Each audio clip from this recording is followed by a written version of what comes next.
Hi there again everyone, Josie here from Life at 50 and Beyond. Thanks for joining me here in my channel. Today I have another Dollar Tree DIY for you, and this is part of a short series where I am preparing or assembling our home's command center. And as part of that command center, I will be making this message board, a dry erase message board using only Dollar Tree materials. And hopefully you will stick around and also come back for the other DIYs related to this series. Let's get started. Okay, so you will need the following items. You need these two types of frames, and they call them the wall art reproduction. So I would think that any frame would do as long as you just adjust your measurements. So since I have this on stash or on hand, I've hold this a while back, I want to use them. You will need a basket as well, craft sticks, hot glue, and you'll probably need some E6000 as well. And I'm going to be using one black wastebasket.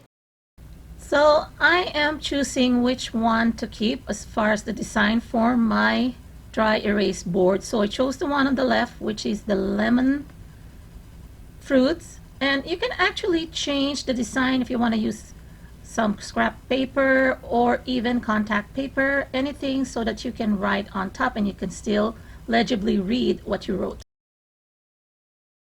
I don't really have to do anything on this one. This one, I will use this as a place where I can hang some notes, receipts, reminders. So to prepare my chicken wire, or faux chicken wire in this case, message board, I am removing all of the inserts and backing and even the glass from the other frame. I'm keeping the metals so that they can keep the wire, or my faux chicken wires that I'm cutting off from the wastebasket. I will be anchoring that with these metals onto the frame. So now that I've removed the backing from this frame, now I'm going to be preparing this wastebasket. I'm using my floral wire cutter. You can also use a pair of scissors, something that's sharp, to cut the wire. So what I'm doing is I'm cutting all the way to the rim or the opening, and then on the other side I will be as close as possible to the bottom part so that I can assure that I have enough material to fit into the frame.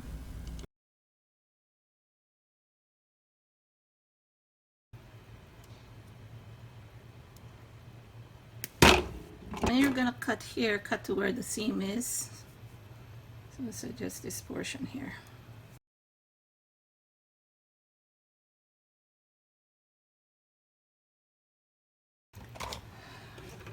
So I'm gonna go ahead and stretch this and see how much. So what I'm doing here is I'm just folding the wire to size, just giving enough allowance so that I will be able to have enough material to cover the frame. So I'm just cutting it to size using my floral wire cutter again. And if you have a very sharp scissors, go ahead and use that one, because sometimes that's even easier than a floral wire cutter. Let's try scissors. Oh, it's even quicker. This is a pair of scissors from the Dollar Tree. See? I could have used this instead of the wire cutter to begin with, but that's okay. Right, there we go. I move faster. So I'm continuing to trim down the wire so that it fits.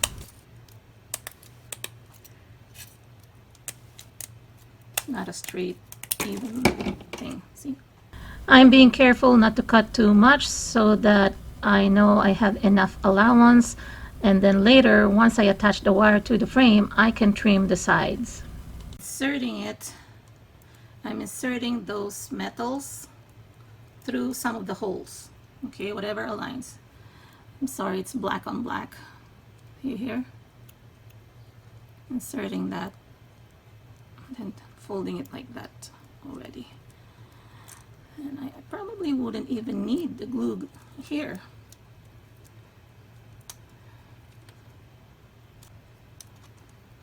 Then here. All right, see that? Okay, now I can cut or trim through so they don't go over.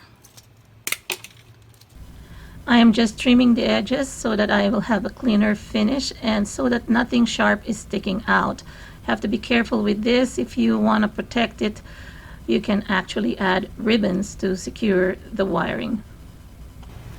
So just use some hot glue here. Maybe on this side here. Because there are only a total of 6 metals, there are some portions, especially the corner ones, that I want to reinforce with the hot glue. So that's what I'm doing here, just reinforcing the areas that don't have the metal.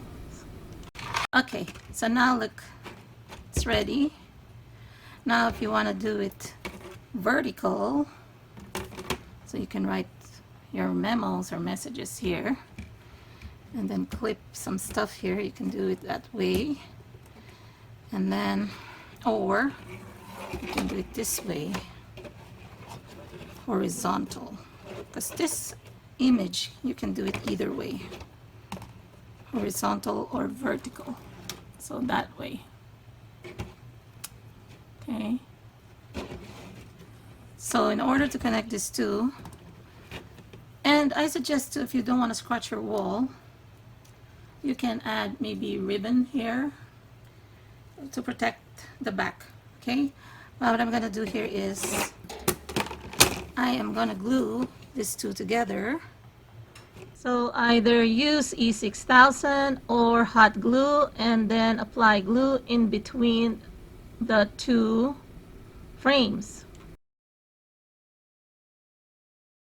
And after you have glued the two together, reinforce it by applying glue onto the crab sticks and then put the crab sticks as a connection of the frames just to reinforce it and make it stronger.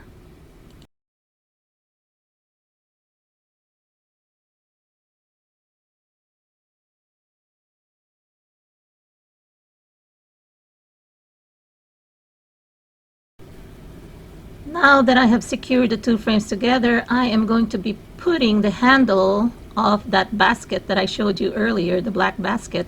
I removed the handle and I'm going to be using it as a hanger so that I can put it on a hook or a nail.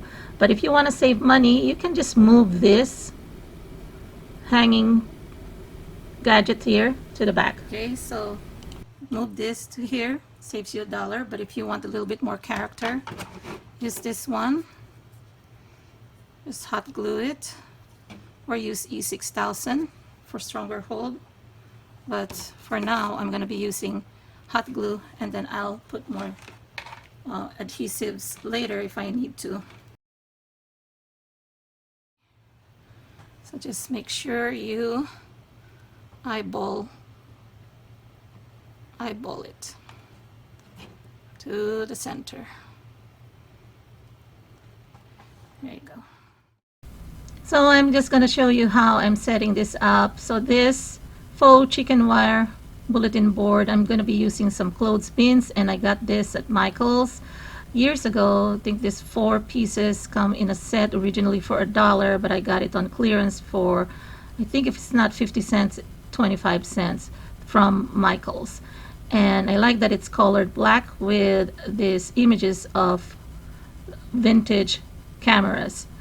And the Dollar Tree also sells the small clothespins that you can use, and they're at the crafts section. You can paint them or you can leave them in their natural state. So you can hang anything you want on this, either pictures, receipts, tickets for a ball game, invitations to a party, anything you don't want to miss, anything that's really important. Even receipts, if you're returning an item and you don't want to forget it, put that there so that you will not forget about refunding an item or returning an item before it is due. So those are the types of examples depending on your needs. Now I'm going to be showing you how I'm going to be using this as a dry erase board using some dry erase markers that I got at the Dollar Tree. This one comes in a set of 4 and you can write it. I'm sorry because I'm holding my iPhone camera to shoot this segment at the same time, right? It's kind of hard, so that's why it's not really straight when I'm filming, and of course my handwriting is just like chicken scratch. So that's what I put here. Hello, don't forget to pay the electric bill, and the bill is going to be hanging here, so don't forget. Or if you pay it online, that's fine, but at least you have a reminder here as well. It's like a double reminder. And this one is erasable. I don't have a dry erase eraser right now handy, but I do have this paper towel. As you can see, you can just erase it. What's good about this image that I chose, you can see the handwriting clearly. So that's just a tip for you. If you're going to be doing this project, use something, an image, where you can still see or read the messages clearly. Just want to show you too that I have embellished this. I put a ribbon here just to hide the seams and also the dried glue that's oozed out. I was originally going to finish it off with some permanent black marker just to camouflage the color of the glue, but I decided to put a ribbon that complements the black of the wire and the frames. So it works out well. And on top here where I hung it, this hanger here that I got from the black basket, I tied up a ribbon with similar kind of design and then some silk flowers that I got from the Dollar Tree. And for the basket itself, I am using this to place or hold the eraser or the dry erase markers and the dry erase eraser. So it's a little blurry here because of the focusing, because I'm filming as well as doing this without any tripod. But I don't have the eraser yet, but I'm just going to use this, the same paper towel that I used to erase the message earlier. So that way it's in a place where you can easily access it. You can put some note cards here, some stationaries or notepads or list pads, so that when you're writing messages also that you want to hang. And this is a command center. There are other portions of this command center that I'm going to be showing you in one of these days for the final walkthrough, so that you can see. And here it is. I'm just showing you an example where I can put some note cards onto this bulletin chicken wire, faux chicken wire, where I use the clothespins, and so that we don't forget. For example, if we have been invited to a party, then we know not to forget about it. Because even though we live in this day and age of electronics, sometimes we need some reminders that are manual, that we see every day, because sometimes the electronics can be too convoluted. So I hope you enjoyed this video, everyone. If you did, please give it a thumbs up. Please share with anyone that you think may be interested in this type of project. You can use this either in your kitchen, like I said, command center, or if you have a small home office, you can use this as well. If you are a student and you want something like this in your dorm room, you can use this also in your dorm room, your craft room, and even your study room, anywhere. So yeah, so share and like, and also if you haven't subscribed yet, please do subscribe. Click that notification bell icon once you see it, so that you don't miss any of my new uploads. And you can leave me some comments. I do enjoy reading them and answering them. Hope you all are having a great day. Enjoy the rest of summer. Have a blessed one, everyone. Talk to you again on my next video. Bye-bye.